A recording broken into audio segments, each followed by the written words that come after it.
ukuphakama kwami akube kuhle kwabangcwele.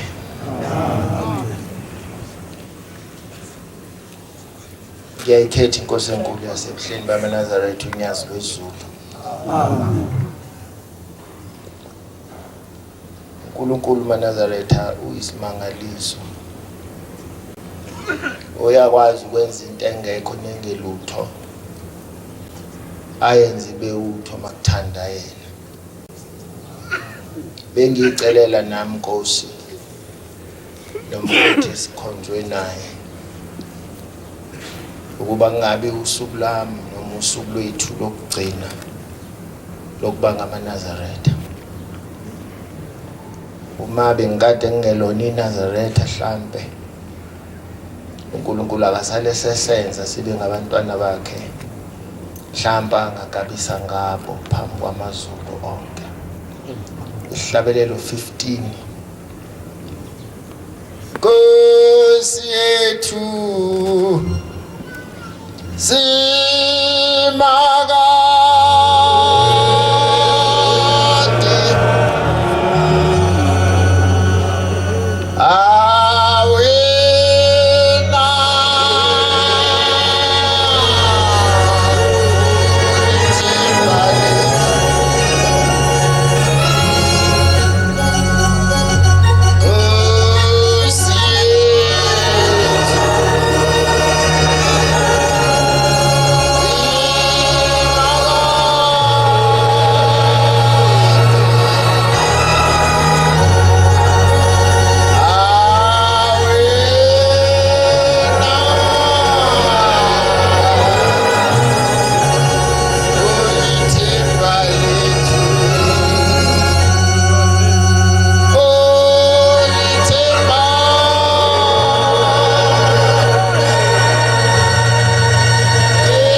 Ngiyabonga abangcwele benkosi. Inhliziyo yami nje ibuhlungu uma ubuka kwenzeka izinto eyingahambi ngendlela. Ubuka amaNazaretha mhlambe nobuwazi ukuthi ngamaNazaretha ongawakhomba noma kuphi ukuthi ngiyosonta naye. Sekunezinto eziningi amaNazaretha ezenza umuntu okholwa kuleli bandla azenyeze ngenxa yami nawe. Ngake ngezwe indaba baba abazama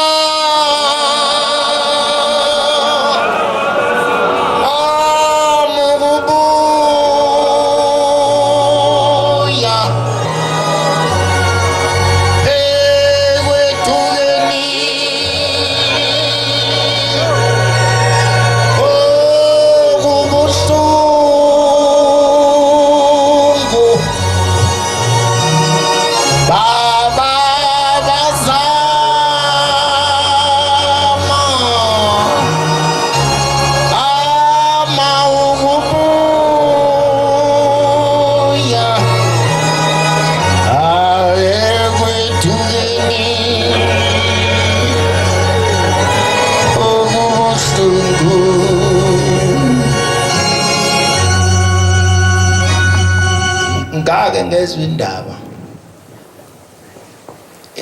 ikhulunywa umgcotshwa noma umfundisi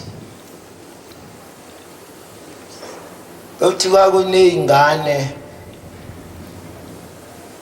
zayidlala emzini oyingcwele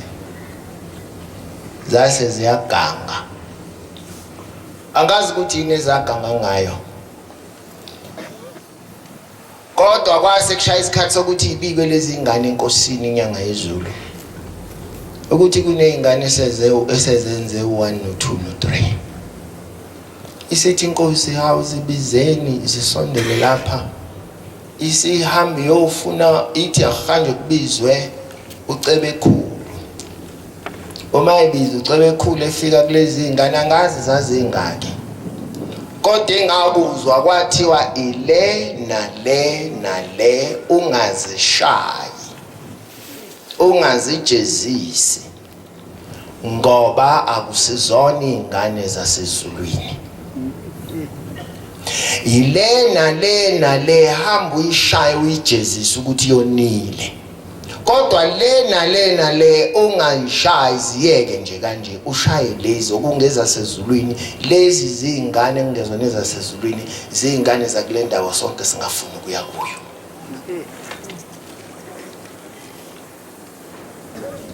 Akekho umuntu engizwayo ukuthi wabuza ukuthi njengoba ingashawa nje izogcina zinhloboni. Akekho ngake ngamuzwe ekhuluma ngale ndaba ukuthi lezi ingane zagcina zinjani. Futhi mangithi ngiyabuka lezi ingane inabazali abagqoka ingubo emhlophe, abavunulayo mhlambe mabeze sabatheni, nabangenayo esimayeni senkosi, nabamgidelayo ofanele ukubongwa nofanele ukukhonzwa. Uma kuthiwa umgido abantu bonke bayavunula baye emgidini, enkonzweni bahlale bekhona izingane lezi zamaNazaretha ezazisemzini oyingcwele ngomhlangano kaNkulunkulu. Mhlambe izingane ezayishaya insimbi. Kungenzeka ukuthi lezi ingane ezikhonjiwe kwakulidlanzana lezingane eziningi engezona ezasezulwini, kodwa eziphakathi emzini wamaNazaretha ezigqoka ingubo emhlophe ezithwalwe ngabazali bazo bayanaze emhlanganweni beyogcwalisa ukuthi zikhule zincane zikhule nomoya wakuleli bandla, zizazi izinto zaleli bandla. Zakhula lezi ngane mangicabanga mhlambe enye yazo yimi, mhlambe enye yazo uwe. zakhula lezi ngane mangicabanga amaNazaretha kwashaya isikhathi zokuthi zifuna ukuganwa nazo njengeinsizwa zonke zakuleli bandla ukufeza isifungo zahamba zakhetha intombi zamaNazaretha kwamshado omhlophe zangena emaparadise sashaya imbomu kwakuhle kanje yagcwala amabhasi asuke eMpumalanga ashona eNtshonalanga kuhanjiswa intombi eyogana inhlayisuthi kanti mhlawumbe yogana inhlayisuthi eyaba negama lokuthi yona yasesihogweni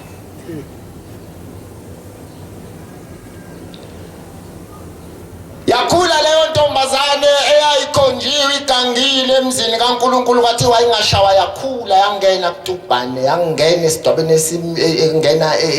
esidobeni esincane yangena kwesikhulu zayibona insizwa zayikhetha iyahlabelela inhle ihamba kahle phambi kaJehova kodwa kunezwi lokuthi lengane akumele ishawe ngoba ingane yasesihogweni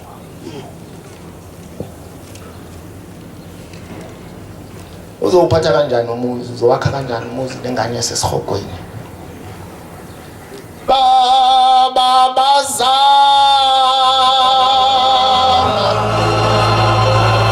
awukubuya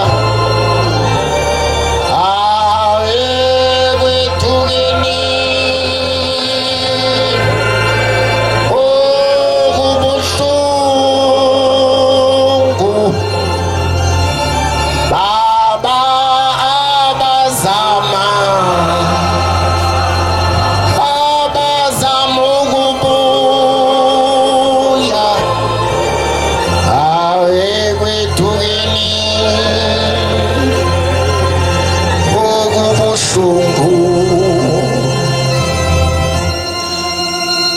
Lendaba engiyikhuluma uMaNazaretha ngiyikhulumela mina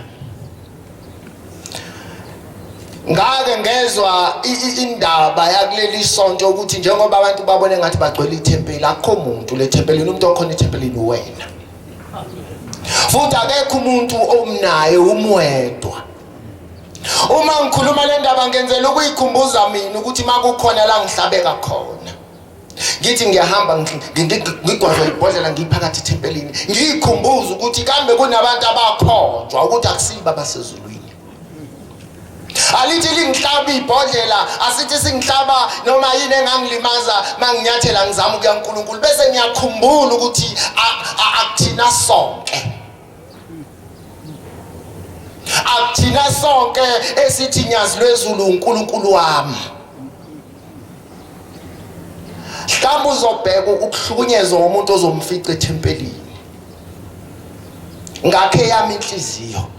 ukuthi makwenzeka uNkulunkulu omkhulu wasebuhleni yazi lwezulu ngayikhetha intombi yaseNazaretha ngithi ngikhethe yona kwaba intombi eyayikhonjiwe ukuthi intombi yakaSathane yasesihogweni ithi mayisingivukela uNkulunkulu wasekuphakameni ngikhuluma nawe ngikhuluma nami ukuthi ungayidedeli into oyiphethe ndesandlweni ekezwe unyazi ngani ngoba umatanyiswe nengane yasesihogweni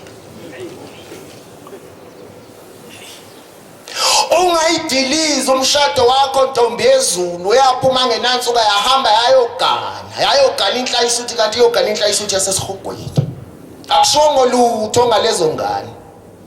futhi isikhathi senyanga yezulu eyayihleli ngaso esihlalweni sidala kakhulu ukuthi lezo ngane mhlambe nazo seyifaka iMnazaretha enemzenga mhlambe zifaka uNazaretha ngaphansi zifaka ijazi ngaphezulu elingenamkhono mhlambe ngiyalinganisa amaNazaretha ngakhe yami inhliziyo ukuthi noma ngabe isiphi isigaba esingenzeka sikuhlukumeze ugcina kunabantu abangasasonti kunabantu ngikhuluma lento ngoba mhlambe nina ninenhlanhla mina nginali ibhadi lokuthi kube khona abantu abazongethemba ngeindaba zabo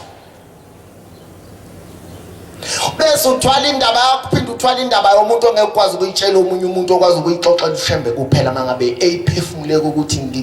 ngiliNazaretha ngiyazama ngibambe ngakho konke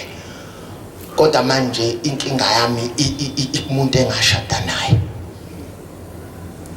uyagidana ngibongela makuphakanya kuthiwe insizwe zashada ngenansuku ehlaza nami ngiyaphakama Ningaze nasi maNazaretha ibhodwe engihleli phezulu kwalo nezike engihleli phezulu kwalo ngibe ngithi kuthiwa lo mshado awuhlukaniswa ndawo.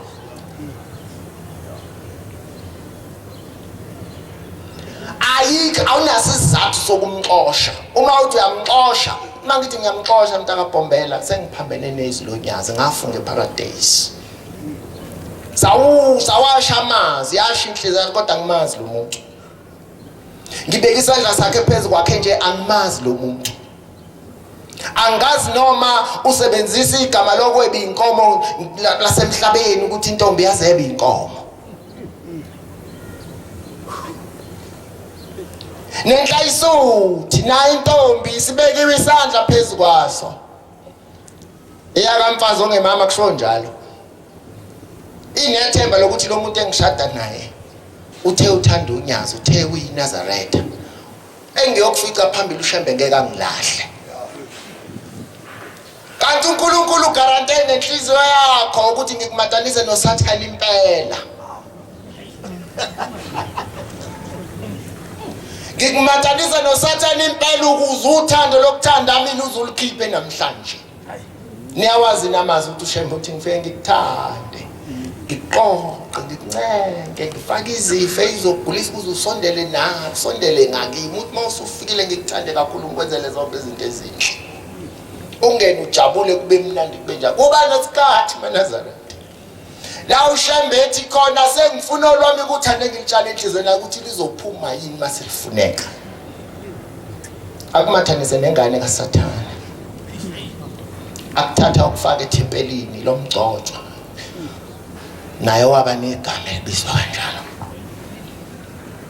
ezweni lakini mhlamba angisho ukuthi njalo maNazaretha kodwa akukho into engayizwa eyenziwa ngalezi ingane mhlambe mayikhona yangeqa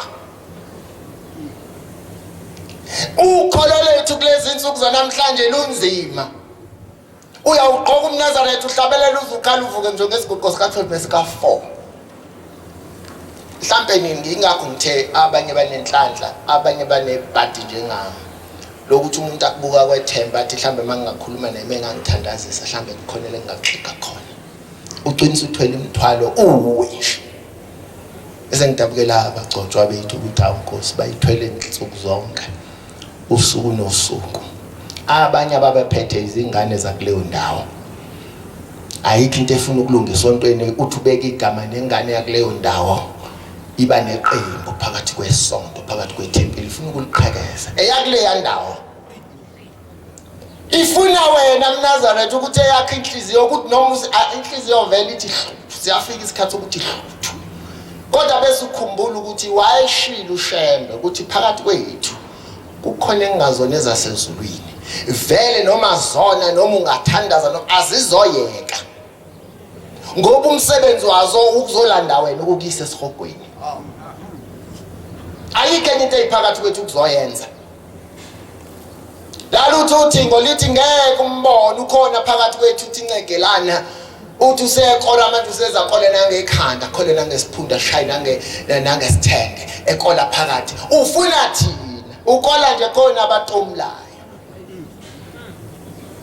angithi maNazaretha ukhuluma lawo mazwi nje wayishumayela uNkulunkulu omkhulu wasebuhleni eshumayela ukuthi mawukuleli isonto ungasho ukuthi uhlezi namakholwa kuphela kukhona wasesihoko ozolanda wena wazi waphuma naye kwahlaliswa sashaya imbomu kuhamba amabhasi anqamula imfula nemfudlana silethe ingane kaSathane kuwe ikuzalele yenze konke khona nje impawu uzothi mawuthi into ethile kodwa ngithanda iphindi yenze la ekhaya umuntu uphakele ngisho isihlobo uphakele ngisho uyabona nje ngithi kunabantu abadla kithi yaxolisa ukudla ukusho kanjalo kunabantu nje abazintandane abafika usuku nosuku bayaziwa ukuthi badle mina bafike igenge ifika mhlawumbe ilanga lisetheli ngilifike sekuntambama bayazi bazothola ukudla angazi noma kusahamba kahle ngoba ngithe mangifike ekhaya mangiwabona lamaqembu awasaphelele khona angasafiki angazi ke noma home kethu mama wami wagula wavaleka amehlo nogogo wami wavaleka amehlo ibizwa ngokuthiwa iglaucoma nomfutho omkhulu emehlweni nami sengizwile kuthiwa nginawo kuthiwa ngithathe ngicontsisela ngazi ngithemba unyazi ukuthi mhlawumbe ngizowayeka lawo maconsi ngoba abanye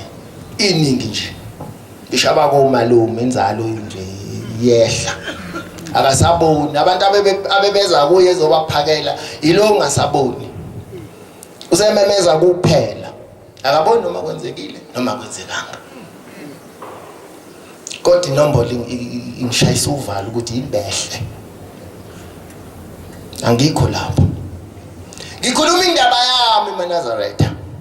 yokuthi kumele ngiyinake kanjani kumele ngibe necebo elinjani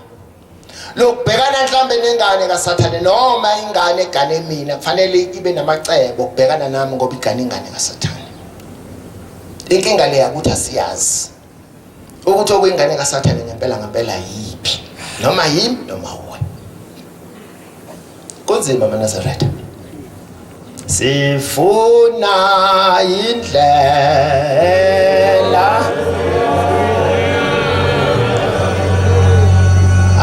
ayukuya ekhaya sifuna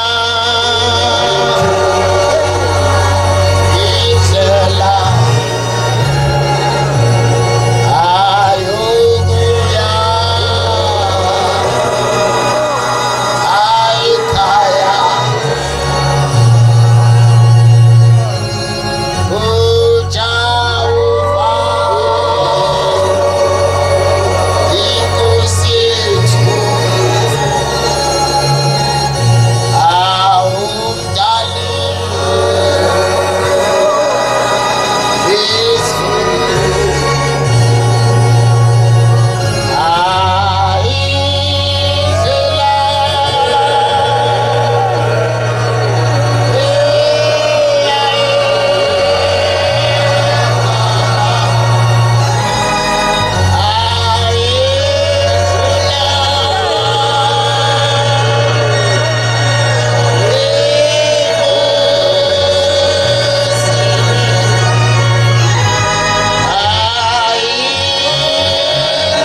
ekhaya idlula kimi ingozi yimi ingane kaSathane kufanele ube necebo lithi noma sengikunyathela noma ugane mina noma wena ugane ube kanjalo noma ngisonta nawe ethempelini ngihlala nawe usuze wangethemba indlela ezulwini idlule engozini leyimi oseduze kwakho ngenzela ukuthi mangabe sengikuhlukumeza noma isifika ingane kaSathane izozama yakho ungakhohlwa ukuthi indlela yakho yokezulwini kufanele idlule kuyingane kaSathane kuzolala ekuthaneni njengoba ikuhlukumeza ikushaya idwengula awumdelini ushembe ngoba kuzoqhamuka umuntu ovunula imvunulo mhlambe yakwenye indawo kuzoqhamuka lo faka uNazaretha lo bonakalayo futhi ukuthi uyingane yonyazi uyena ozokudwengula ake siphindele emumva mina yazi masingayikhumbuza ukuthi sisodwa lapha ethempelini oseceleni kwakho akuyena okufisela ukuthi uyezulwini noma ngabe uyakufisela kezulwini kodwa inhliziyo yakhe ikutshela ukuthi lo seduze kwami akangifisela ukuthi ngiyezulwini kufanele mangihamba ngihambe ngedwa manginyathela ngedwa ngibheke onyazini mhlambe kungasiza lokho noma lo kane naye noma ingane zakho izele kuyenzeka uSathane ayijikijela izalo uwe noma owasezulwini kodwa ithi mayizelwe kube yasesihogweni yona ukuthi noma isixake ngayiphi indlela ngamdeli shembe ngoba mawumdela isho njalo incwadi yakho ngeke ngisayifunde iChronicles lapha 28:9-28 zithi mawumdela uyakukulahla ingunaphakade. Sibabili ngifuna ukwehlela ngezansi bengizama nje ukushanelela imfoka sibiya mhlambe uzokhuluma into ezwakalayo ningangibheki mina ngiyinto nje Nkosi busayini senikuzwile amen.